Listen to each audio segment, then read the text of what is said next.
എടക്കരയിൽ നിന്ന് ധർമ്മരാജ് ചോദിക്കുന്നു, അള്ളാഹു മാത്രമാണ് ദൈവമെന്ന് ഖുർആൻ ആവർത്തിച്ച് പറയുന്നു.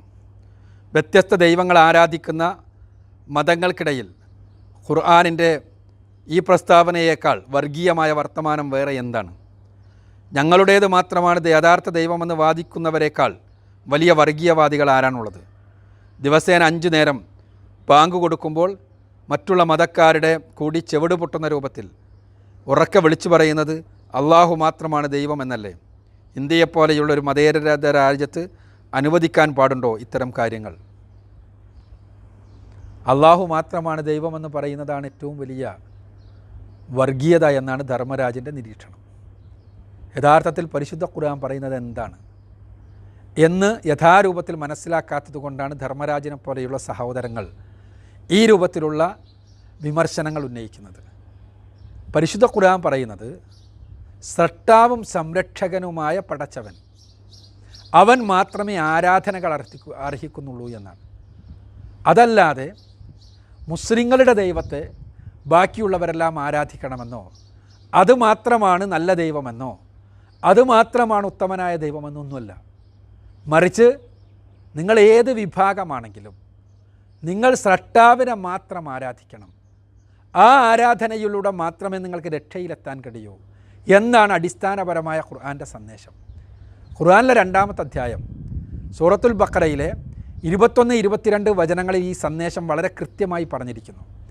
യാ അയ്യുഹന്നാസ് അഅ്ബുദൂ റബ്ബക്കുമുല്ലദീ ഖലഖക്കും വല്ലദീന മിൻ ഖബ്ലിക്കും ലഅല്ലക്കും തത്തഖൂൻ അല്ലദീ ജഅല ലക്കുമുൽ അർള ഫിറാശൻ വസ്സമാഅ ബിനാഅൻ വഅൻസല മിനസ്സമാഇ മാഅൻ ഫഅഖ്റജ ബിഹി മിനസ്സമറാത്തി റിസ്ഖൻ ലക്കും ഫലാ തജ്അലൂ ലില്ലാഹി അൻദാദൻ വഅൻതും തഅലമൂൻ. പരിശുദ്ധ ഖുർആൻ പറയാം, മനുഷ്യരെ എന്ന് വിളിച്ചിട്ടാണ് പറയുന്നത്.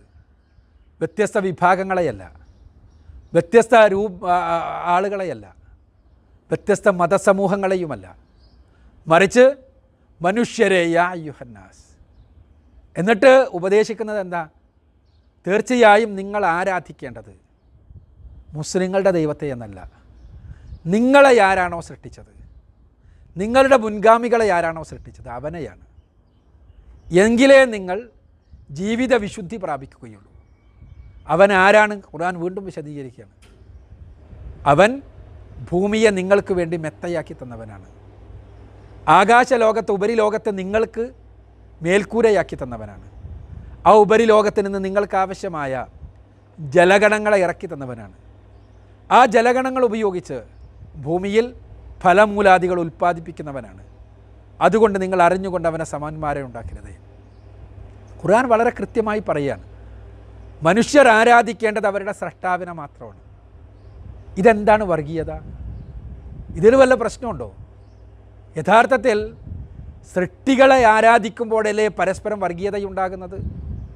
എൻ്റെ ദൈവമാണ് വലുത്, എൻ്റെ ദൈവമാണ് വലുത്. ഇത് പലപ്പോഴും നമുക്ക് ഉപനിഷത്തുകളിൽ പോലും കാണാൻ കഴിയുന്നതാണ്.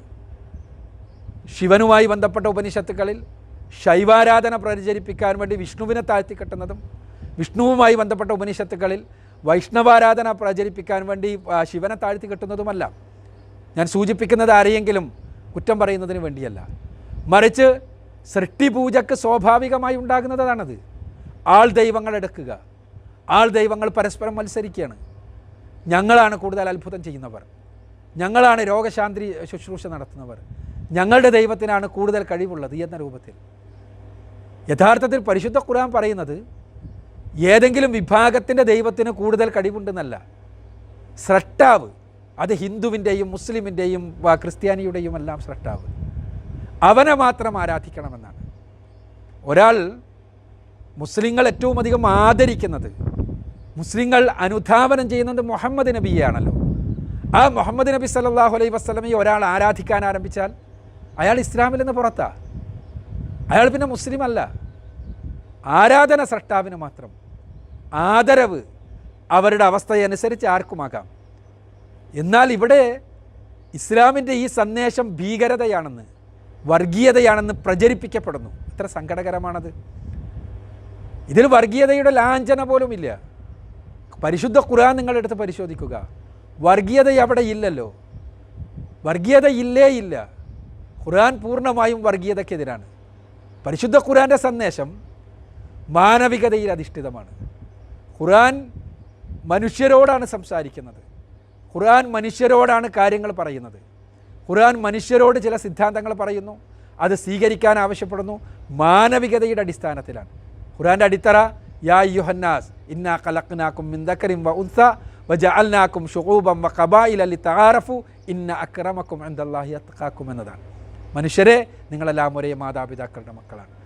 നിങ്ങളെ വ്യത്യസ്ത വിഭാഗങ്ങളും ഗോത്രങ്ങളുമെല്ലാമാക്കി സൃഷ്ടിച്ചിട്ടുള്ളത് നിങ്ങൾ തിരിച്ചറിയാൻ വേണ്ടി മാത്രമാണ്.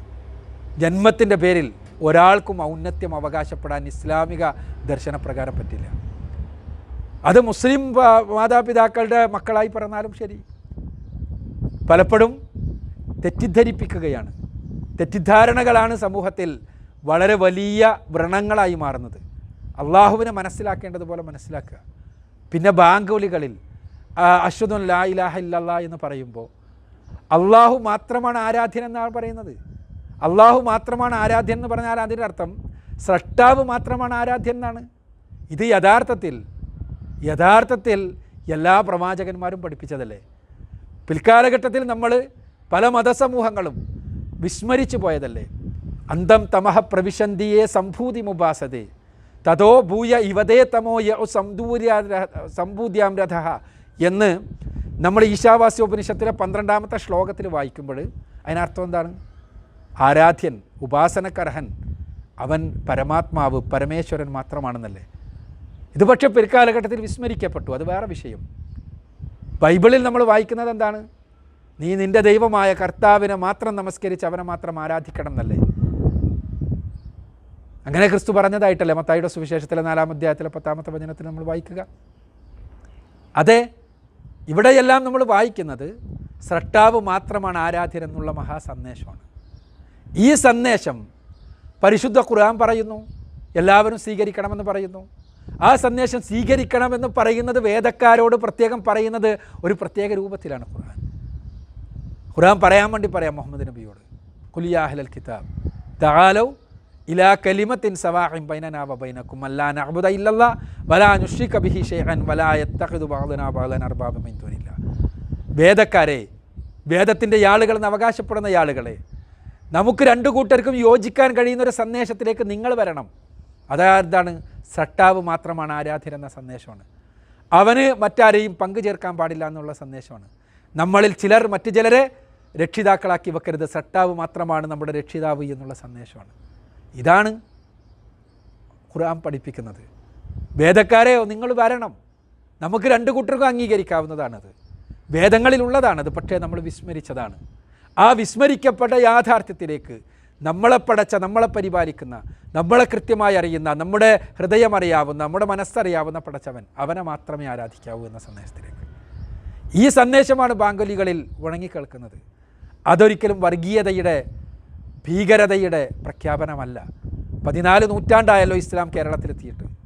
കേരളത്തിലെ ബാങ്കുലികൾ ആർക്കും അലോസരമുണ്ടാക്കാത്ത രൂപത്തിൽ മുഴക്കപ്പെടാൻ ആരംഭിച്ചിട്ട് 14 നൂറ്റാണ്ട് കഴിഞ്ഞു. എന്നിട്ട് ആ ബാങ്കുലികളിൽ നിന്ന് ഇവിടെ ഒരു വർഗീയതയും ഉണ്ടായിട്ടില്ല, ഒരു വിഭാഗീയതയും ഉണ്ടായിട്ടില്ല. എല്ലാവരും ആദരവോടുകൂടിയാണ് ആ ബാങ്കുലികളെ കാണുക. ക്ഷേത്രങ്ങളിൽ നടക്കുന്ന എന്തെങ്കിലും ഫംഗ്ഷനുകൾ ഉണ്ടാകുമ്പോൾ പോലും ബാങ്കുലികൾ മുടക്കപ്പെടുമ്പോൾ ആ ഫംഗ്ഷനുകളിലെ ഒച്ചപ്പാടുകൾ നിർത്തിവെക്കും. ഇത് പരസ്പര ബഹുമാനത്തിൻ്റെ ഒരു സൂചകമാണ്. അങ്ങനെയാണ് എല്ലാവരും നമ്മൾ, അങ്ങനെയാണ് നമ്മുടെ പൂർവ്വപിതാക്കൾ നമ്മളെ പഠിപ്പിച്ചത്. നമ്മുടെ സംസ്കാരം അതാണ്. ആ സംസ്കാരമാണ് നമുക്കുണ്ടാകേണ്ടത്.